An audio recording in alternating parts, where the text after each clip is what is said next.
The world of celebrities isn't the flawless fantasy we see on screens or stages.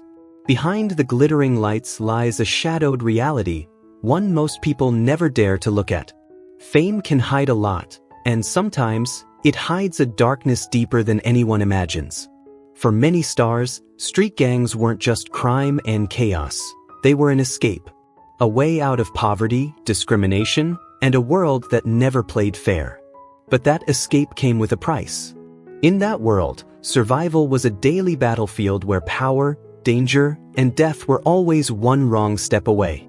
Very few could dive into that storm and come out whole.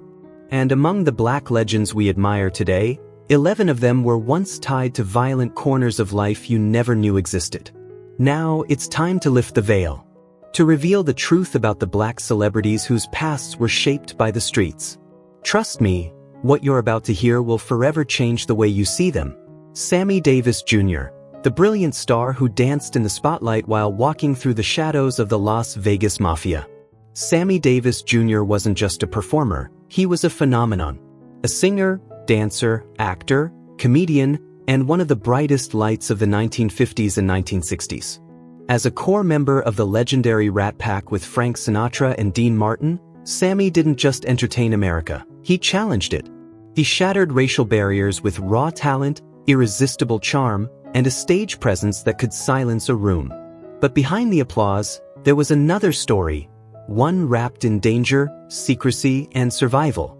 To become a star in an era drenched in racism, Sammy had to navigate a world where the real power in show business lived far from the spotlight. In the 1950s and 1960s, Las Vegas was not only America's playground, it was the beating heart of mafia rule. Mob bosses controlled the casinos, the nightclubs, the stages, and the careers of anyone who performed in them. For a black entertainer, the doors to those stages were often locked. And the only keys belonged to the mob.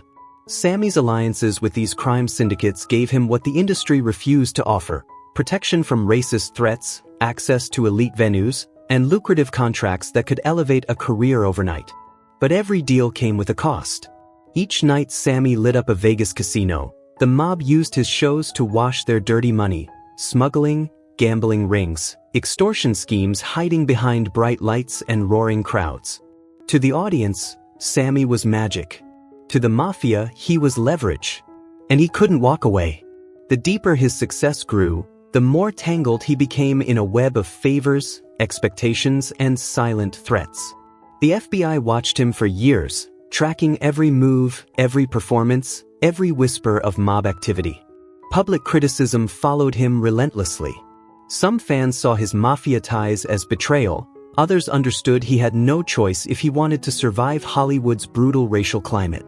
Behind the scenes, the stress was crushing. Sammy battled financial turmoil, career limits he couldn't control, and a constant fear of stepping out of line. The emotional toll chipped away at him, leaving scars that fame couldn't hide. By the late 1980s, Sammy tried to cut ties, reclaiming his life on his own terms. But the shadow of the mafia never fully let him go. In 1990, Sammy Davis Jr. died of cancer, a giant dimmed not by lack of talent, but by the battles he fought in silence. His story is a reminder that the brightest legends often walk through the darkest corridors. Sammy's ties to the underworld helped build his legacy, but they also haunted him until the end. A man loved by millions, yet trapped between brilliance and danger, paying a price few ever knew existed. Red Fox, the man who clawed his way out of the streets and into American television history. Born John Elroy Sanford, he became one of the most influential comedians of his generation. His raw delivery, unmistakable voice, and razor-sharp storytelling would eventually win over millions on Sanford and Son and beyond. But the laughter people heard on screen was shaped by a life far darker than most ever imagined. Before the fame, before the TV lights, Red Fox was a survivor in a world that had no mercy. In the 1940s, St. Louis and Chicago were cities boiling with racial tension, poverty, and violence. With no real opportunities, Red was pulled into the street economy, drug deals, petty theft, and hustles that kept food in his stomach but chained him to Chicago's underworld. Gangs controlled everything, and soon Red became a familiar name in alleys, back rooms, and smoky bars. He built a reputation as someone you didn't cross, respected, feared, and trapped. By 1943, the danger consumed him.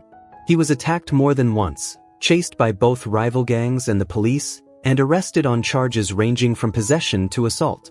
Those records followed him even after he reinvented himself, shadows that haunted a man the public only knew through laughter.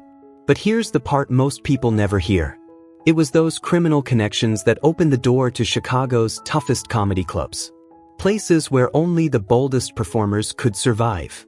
On those gritty stages, Red transformed, from a street hustler into a rising comedic force. His swagger, his toughness, his fearless tongue came straight from the life he lived, and audiences felt it. His humor wasn't just funny, it was real. Even as fame arrived, the past still clung to him.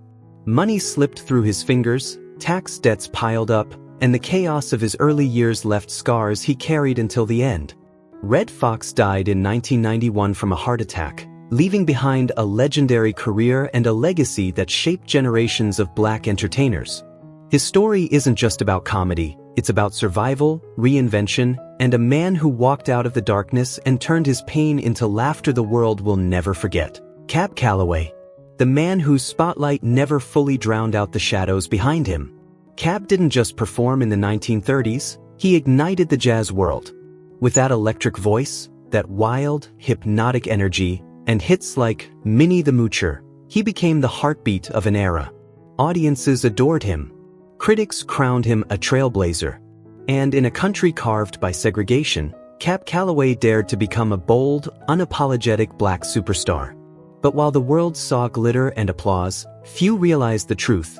Cab's rise to fame played out on a stage partially controlled by the mafia. In the 1930s and 40s, Harlem and Chicago were more than music capitals. They were kingdoms of organized crime. And the Cotton Club, Cab's most iconic stage, wasn't just a glamorous venue. It was a mafia operation built on bootlegging, gambling, and money laundering. For black artists at the time, the path to major stages was almost entirely controlled by these underworld powers. Cab didn't choose the mob's world, he survived in it. Every night he stepped on stage, it wasn't just a performance. It was a calculated dance with danger. Behind the curtains were men with guns, men with rules, and men you never dared to disappoint.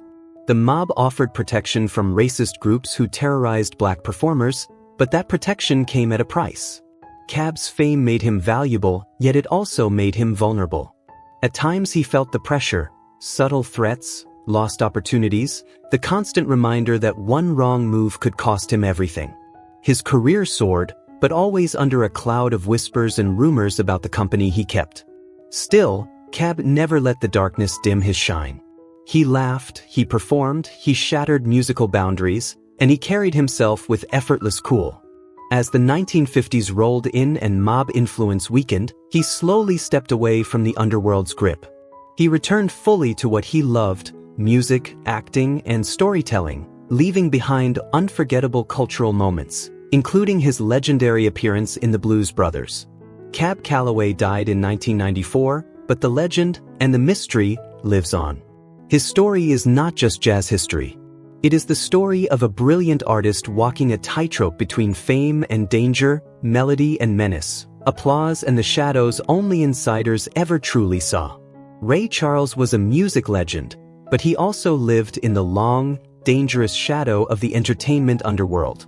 A cornerstone of soul and R&B, Ray turned pain into masterpieces.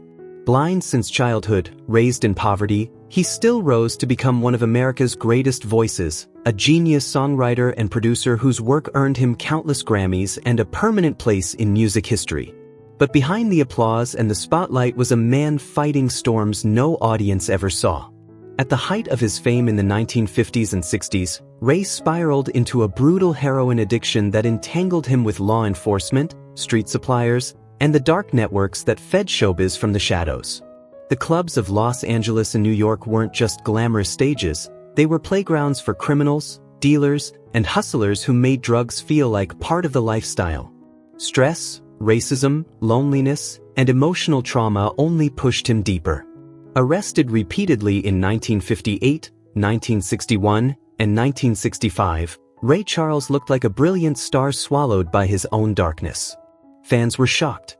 The industry was terrified.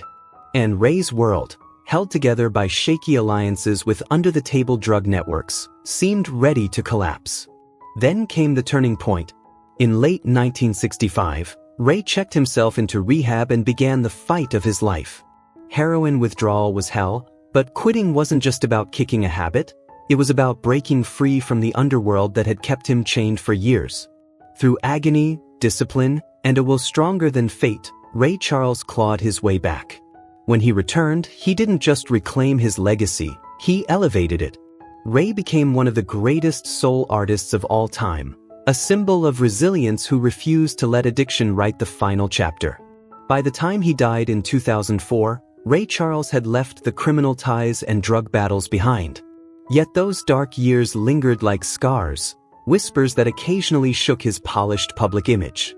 But they were also proof of something deeper. He wasn't just a legend. He was a survivor who rose through blindness, poverty, addiction, and the underworld's grip to create music that still moves the world. Don King, the boxing kingpin who rose from Cleveland's underworld. Before he became the man behind some of the most legendary fights in history, Don King was a name whispered in alleyways, back rooms, and the city's darkest corners. Today, he's known for million-dollar contracts, historic knockouts, and partnerships with giants like Muhammad Ali and Mike Tyson. But long before the bright lights of the ring, King built his power in a world ruled not by gloves, but by fear. Born into poverty and hardened by racial discrimination, Cleveland in the 1950s and 60s gave him two options: be crushed by the system or outsmarted. Don chose the latter. He created a network of illegal gambling, protection rackets, and street operations that turned him into a shadow heavyweight long before he ever promoted a fight. In a city where survival was a daily battle, King learned the rules of the underworld fast, and he learned how to win. His rise wasn't without blood. In 1967, the world saw the darkest chapter of his life when he was convicted of manslaughter for beating a man who owed him money. 4 years behind bars became both a stain he could never erase and a turning point that reshaped him. When he walked out of prison, he wasn't just free, he was determined. He traded the streets for stadiums, stepping into boxing with the same ruthless intelligence that once ruled Cleveland's back alleys. But the shadows never stopped following him. The FBI monitored his ties to mob families. Whispers of rigged contracts, exploitation, and backdoor deals echoed behind every blockbuster fight he promoted. Don King didn't just organize matches, he controlled the battlefield. Every handshake, every dollar, every promise carried the weight of a man who understood that power was built on secrets. Under the blinding lights of Ali's and Tyson's greatest nights, Don King stood as both mastermind and mystery, part businessman, part underworld survivor. His empire was built on brilliance, charisma, and the kind of cunning that only comes from living through violence and scarcity. Don King is living proof that some rises are forged in darkness. His legacy is towering, unforgettable, and undeniably influential, but forever stained by the shadows he never fully outran. Behind every headline and every historic knockout lies a truth boxing fans still debate. Was Don King a visionary mogul, or the most dangerous man to ever step ringside? Adam Clayton Powell Jr. wasn't just a Harlem congressman, he was a towering political force who reshaped Black America. A civil rights icon, a fiery orator, even a radio voice actor, Powell carried influence in places few Black politicians had ever reached. But behind the speeches, behind the marches and the headlines, lived a shadow most people never knew. Because the Harlem Powell ruled in the 1940s and 1950s wasn't just a cultural paradise, it was a battlefield of crime, money, and underground power. And Powell wasn't just a spectator. He moved through it like a kingpin in a tailored suit, navigating backroom deals, protection rackets, and alliances with the drug and gambling syndicates that quietly fueled Harlem's economy. Bribes didn't just buy campaign ads, they bought safety, leverage, and dominance. Crime bosses shielded him from rivals, racist enemies, and political threats. Powell's influence grew, but so did the whispers. People wanted to believe he stood purely for justice. But Harlem's reality was harder, darker. Power came with a price, and Powell paid it willingly. By 1960, the House of Cards began to shake. A tax evasion case cracked open questions federal agents had been circling for years. The FBI tracked his campaign money, his back-channel deals, and the uneasy balance between the champion of civil rights and the man who walked hand-in-hand with the underworld. In his later years, Powell tried to distance himself from the criminal networks that once helped secure his throne. But shadows don't vanish easily. His legacy became a complicated one, half hero, half cautionary tale. He uplifted black communities, fought openly against discrimination, and changed American politics forever. But he also danced dangerously close to Harlem's darkest corners, where the line between justice and corruption was thin enough to snap. When Powell died in 1972, he left behind a legacy both celebrated and stained, a civil rights leader who carried light in one hand and darkness in the other. In the Harlem of his era, perhaps that was the only way to survive. Nat King Cole, the velvet voice of American music, was more than a legend. He was the first black entertainer to host his own national TV show, a pioneer whose warm vocals and effortless charm reshaped jazz, pop, and television forever. But behind the glow of his iconic smile lay a world of shadows most fans never knew existed. Few realized that in the 1940s, at the height of his rise, Nat found himself tangled in the dangerous undercurrent of Chicago's mafia-run music scene. Harlem and Chicago were creative gold mines, but they were also strongholds for crime syndicates who controlled the stages, the bookings, and the future of every performer fighting to make it out alive. For black artists like Nat, talent was never enough. They had to play by the mob's rules just to survive. In 1946, Nat was arrested for marijuana possession, a stain that hinted at deeper complications behind the scenes. But drugs weren't the real story. The real story was the dark, unspoken system that held black entertainers in its grip, a world where protection, opportunity, and danger came bundled together. Nat faced racism so intense it nearly cost him his life. In 1956, he was violently attacked on stage by white supremacists, an assault that left scars far deeper than anything the public saw. And yet, it was whispered that mob enforcers stepped in afterward, making sure he would never be touched like that again. In those days, the mafia wasn't just a threat, it was a shield, a grim necessity in a country determined to keep black success in chains. Performing in mob-controlled clubs gave Nat steady work, visibility, and a measure of safety. But it also meant compromise. Creative freedom narrowed. Projects were watched. Partnerships came with strings. And the rumors, they followed him for years, even as he distanced himself and built a reputation as one of America's most beloved voices. By the time he died in 1965, Nat King Cole had conquered music, television, and the hearts of millions. Yet the shadow of his early struggles, racism, survival, and the underworld forces that shaped his path, remains woven into the fabric of his story. After 1946, there was no clear evidence of further ties to drugs or the mob, but those dark beginnings linger, a reminder that even the brightest legends often rise from places the world prefers not to see. Ice-T, from Crips street soldier to gangster rap pioneer and Hollywood icon. Born Tracy Merrow, he didn't just rap about the streets, he survived them. Growing up in poverty and losing both parents far too young, Ice-T was thrust into a world where violence wasn't a choice, it was the air you breathed. In Crenshaw, Los Angeles, the Crips weren't just a gang, they were the only shield a kid like him had against chaos. By the early 1970s, Ice-T wasn't a star in the making. He was a teenager navigating a battlefield. He ran with the Crips, hustling, stealing, dealing, doing whatever it took to stay alive in neighborhoods ruled by guns, fear, and the thrill of power. He even created a fake Hillside Crips, set just to protect himself and carve out a sense of authority in a world stacked against him. Those early losses hardened him. The loneliness, the constant threats, the pressure to prove himself, all of it pushed him deeper into the streets. Respect wasn't earned with talent or dreams. It was earned with ruthlessness. And Ice-T played the game to survive. But every step deeper into gang life came with a heavier price.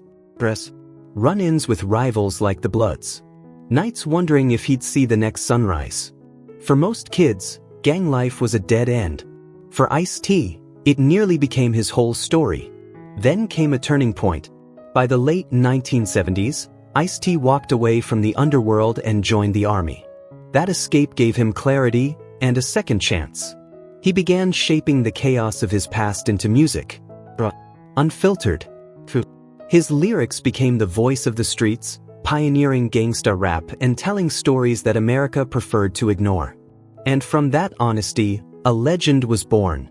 Ice-T evolved from a Crips foot soldier into a cultural giant, breaking into film, television, and eventually becoming one of the longest-running stars on Law and Order, SVU. His transformation remains one of the most powerful in entertainment history. Ice-T is living proof that a kid raised in the shadows can become a global icon. And who could have imagined that the same streets that nearly killed him would ignite the fire that turned him into the Ice-T the world will never forget? Snoop Dogg didn't just rise from the streets, he escaped them. Born Calvin Broadus Jr., he grew up in East Long Beach, a neighborhood carved by poverty, tension, and the shadow of the rollin' 20s Crips. Before he became a global rap superstar, Snoop was a kid surviving in a world where violence wasn't a choice, it was a language. In the 1980s and early 90s, teenage Snoop was deeply tied to the Crips. In East Long Beach, you either joined a gang for protection or lived as an easy target. He chose survival. Drug deals, illegal weapons, street fights, these weren't stories to boost his image, they were his daily reality. Back then, the name Calvin Broadus meant little outside the dark, unforgiving corners of the streets. But those same struggles became the raw material that shaped his voice. His lived experience gave him street credibility, but more importantly, it connected him to the right people, especially Dr. Dre. Together, they created Doggy Style in 1993, one of the most influential rap albums ever recorded, launching Snoop into worldwide fame. That same year, his past nearly caught up with him. Snoop was charged in a high-profile murder case at the height of the Crips Bloods War, a time when American cities were drowning in violence. Though acquitted on grounds of self-defense, the ordeal nearly derailed his career. With previous arrests already haunting him, Snoop realized he needed to step away from gang life before it destroyed him. And he did. Slowly, deliberately, he reinvented himself. Through music, film roles like Training Day, and TV shows such as Snoop Dogg's Fatherhood. While he's no longer active in gang culture, his Crip identity remains one of hip-hop's most iconic imprints. Today, at 54, Snoop Dogg stands as one of the most respected, beloved figures in music. But behind the fame is a long, dangerous journey, from the violent edges of East Long Beach to stages across the world. His life is proof that even in a world where death is inches away, some people still find a way to rewrite their story. Tupac Shakur was a legend who lived and died under the shadow of blood. More than a rapper, Tupac was the fiery heartbeat of a generation, a voice that carried the hope, anger, and raw truth of young Black America. His rise in the 1990s was explosive. Music, film, poetry, everything he touched burned with brilliance. But behind the fame was a dangerous reality he could never outrun. Tupac wasn't just an observer of the streets. He was raised by them, protected by them, and eventually trapped by them. His deep ties to Los Angeles gangs, especially the Bloods, pulled him into a world where loyalty was survival and violence was routine. In the heat of the 1990s, when the Bloods and Crips were locked in brutal turf wars, Tupac stood in the middle of a battlefield most artists only rapped about. His close bond with Suge Knight, the fearsome head of Death Row Records and a figure deeply connected to the Bloods, dragged him even deeper into a maze of street politics, power, and danger. Los Angeles at the time was a pressure cooker of poverty, racism, and rage. For someone like Tupac, joining the Bloods wasn't about being gangster, it was about staying alive. Every lyric he wrote, every move he made carried the weight of that reality. His toughness wasn't an act. It was armor. When the East Coast versus West Coast feud erupted, Tupac became its epicenter. Music beefs turned into real-life warfare. Arrests, shootouts, and revenge spirals followed him like a shadow. The infamous 1994 shooting at Quad Studios in New York wasn't just an attack on an artist. It was a sign of how deeply gangs had infiltrated the industry. His affiliation with the Bloods and Death Row gave him unmatched power, wealth, and reach, but it also chained him to a world that offered no escape. That double-edged sword cut deeper every year. Tragedy finally struck in September 1996, when Tupac was gunned down in Las Vegas after yet another confrontation tied to the Blood-Crip conflict. He was just 25. A brilliant life ended not by music, not by destiny, but by the same street war he tried to rise above. Tupac Shakur died before he could step out of gangland's shadow. His story remains the story of a warrior poet, an icon whose light burned so fiercely it could never escape the darkness that made him. Coolio's journey is one of the wildest rises and darkest falls in hip-hop history, from a teenage Crip in Compton to the global voice behind Gangsta's Paradise. Born Leon Ivy Jr., he became a 90s icon, a cultural force whose music spoke for kids trapped in violence, poverty, and dead-end streets. But long before the fame, the awards, and the movie roles, Coolio lived a life where every sunrise was a gamble. In the 1980s, Compton wasn't just a neighborhood, it was a battlefield. The Crips controlled the blocks, the alleys, the air itself. For a young Coolio, struggling to survive in a world with no safety net, the gang wasn't a choice. It was protection. It was survival. It was the only language the streets respected. He dealt drugs, carried guns, and clashed with Bloods in a world where weakness meant death. He wasn't just another kid lost to the streets. He was a crucial part of a network built on danger, loyalty, and fire. Compton teaches its own brutal lessons. Power is borrowed, respect is paid for in blood, and tomorrow is never promised. Coolio walked through all of it. He dodged bullets, survived raids, and stayed awake through nights of paranoia guarding a turf that could disappear with one wrong move. Every arrest, every close call, every threat from enemies shaped him into the artist the world later came to know. Then came 1995. Gangsta's Paradise didn't just make Coolio a star, it was his confession. A haunting anthem carved from the life he barely survived. It marked his shift from gang turf to global stages, from street survival to Hollywood roles. But the past never leaves quietly. The gangster aura clung to him, and so did the addictions that shadowed his success. In 2022, Coolio's life ended the way too many street soldiers and troubled legends have ended, with a fatal overdose. A tragic final chapter for a man who had outrun gang shootouts, rivals, and death more times than anyone ever knew. He may have left the Crips behind, but the scars of Compton stayed with him, fueling his triumphs, shaping his tragedies, and defining the legend he became. Because the spotlight doesn't erase the past. It only hides the scars until the story is ready to be told. These lives remind us that behind the applause are battles we never see, choices made in desperation, and wounds carried in silence. So tell us, has Coolio's story changed how you see him? Drop your thoughts below. Your voice turns this from a video into a conversation. And if you want more stories from behind the curtain, make sure you subscribe and hit that bell. Thank you for watching.